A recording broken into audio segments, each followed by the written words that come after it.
The old house stood like a shadow in the moonlight, its decaying facade sending chills down my spine. My heart raced as I approached, drawn by an irresistible curiosity. They say the place was haunted, plagued by restless spirits doomed to wander its lonely halls. I had always been a skeptic, dismissing such tales as mere folklore, but as I stepped over the threshold, a shiver of apprehension gripped me. The air was heavy with an oppressive silence broken only by the creaking of floorboards beneath my feet. Shadows danced on the walls, casting eerie shapes that seemed to taunt my presence. I tried to dismiss my unease, reminding myself that ghosts were nothing more than figments of imagination. But then, a cold gust of wind blew through the house, extinguishing the flickering candle on the dusty table. Panic surged within me as darkness enveloped the room. It was as if the house itself was alive, breathing its ominous breath upon me. Trembling, I reached for my flashlight, praying that its feeble beam would banish the encroaching darkness. The beam pierced the gloom, revealing a dilapidated staircase that seemed to descend into the depths of hell itself. Hesitant, yet compelled to explore, I ascended the stairs, each step creaking in protest. The air grew colder, and my breath materialized in front of me like a haunting specter. On the second floor, I found a door that stood ajar, inviting me into its mysterious depths. The room beyond was frozen in time, as if waiting for its inhabitants to return. Furniture lay covered in tattered sheets, abandoned and forgotten. Dust-covered portraits stared at me from the walls, their eyes piercing through my soul. As I moved deeper into the room, a chill wrapped itself around me. I could sense an unseen presence, a watchful gaze upon my every move. A voice, barely audible, whispered my name from the shadows. My heart pounded in my chest, threatening to burst out, yet my curiosity overpowered my fear. Suddenly, the room was filled with a spectral glow. I turned to witness an apparition materializing before my eyes.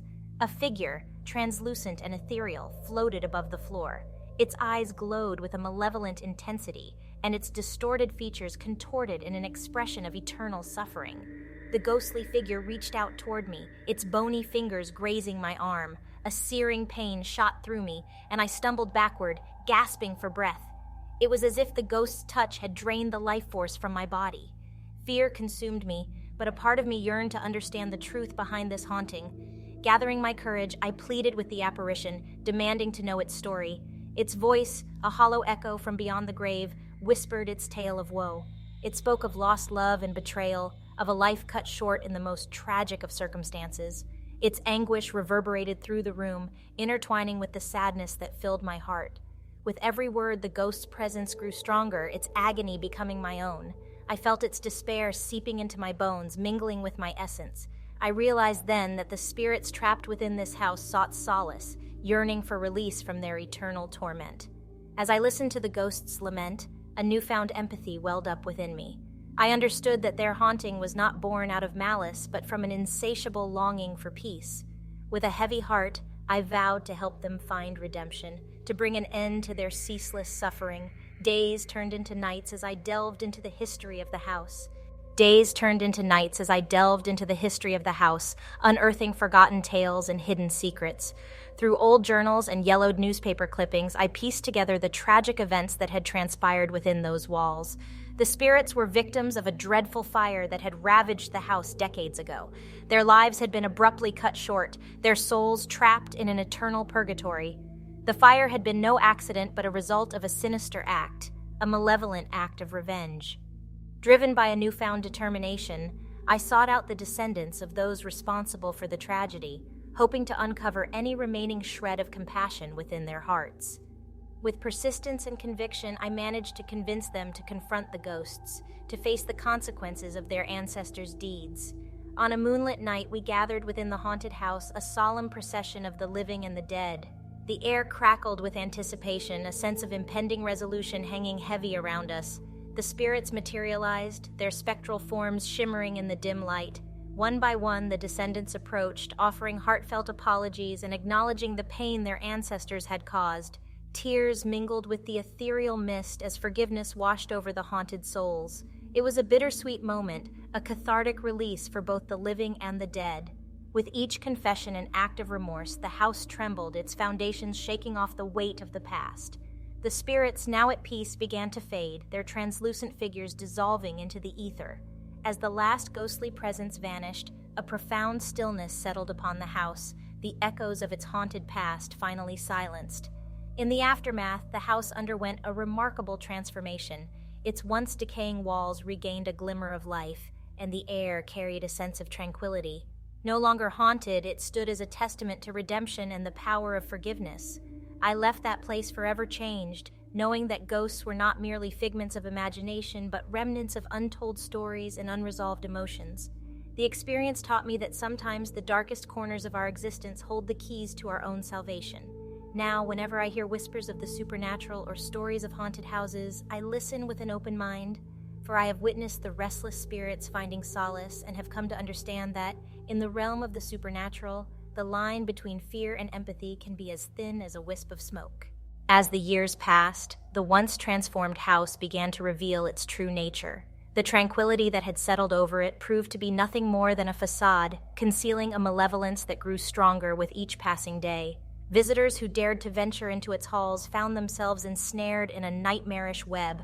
Whispers echoed through the rooms, and ghostly figures materialized, their eyes burning with hatred. The house had become a magnet for darkness, drawing in lost souls and feeding on their fear.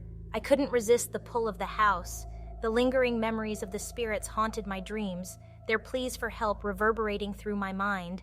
Despite the danger, I returned, armed with a desperate hope of ending the curse once and for all. As I stepped into the familiar threshold, a suffocating dread wrapped around me, squeezing my chest. The air grew heavy, suffused with a palpable malevolence. Shadows twisted and writhed, dancing with malicious glee. The house had transformed into a prison of torment, and I was its unwitting captive. Each room I entered seemed to possess a life of its own. Doors slammed shut, trapping me within their sinister embrace. Whispering voices taunted me, their words indiscernible yet dripping with malice. I was no longer a seeker of truth, but a pawn in a twisted game of supernatural forces. In a room choked with darkness, I found myself face to face with a ghostly apparition more menacing than any I had encountered before. Its eyes burned with an unholy fire, and its spectral form radiated a chilling aura. The air turned frigid, and the room seemed to shrink around me. A voice laced with venom pierced the silence. "You thought you could meddle with the dead, human. Now you shall pay the price." Fear rooted me to the spot as the ghostly figure lunged forward, its ethereal fingers wrapping around my throat. I struggled against its grip, gasping for precious air, but its spectral strength overwhelmed me. Darkness closed in, my vision fading to black. The house reveled in my demise, savoring the taste of my fear. The ghost's anguished cries echoed in the recesses of my mind, their despair mingling with my dying breaths. And in that final moment, as life slipped away, I realized the true horror of the house. It was not simply haunted, it was a malevolent entity that thrived on death and suffering. I had been lured into its clutches, a sacrificial lamb in its insatiable hunger for souls. As my spirit joined the countless others trapped within the house's eternal grasp, I understood the futility of my attempts to redeem the spirits. The house's darkness had consumed me, and my fate would forever be entwined with its haunting echoes.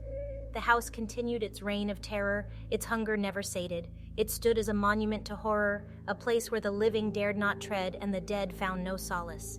The whispers of its haunted past reached the ears of the curious, serving as a chilling warning of the malevolent forces that lay within.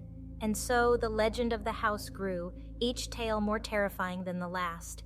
Those who dared to cross its threshold met their doom, their souls becoming yet another verse in the macabre symphony of the haunted house.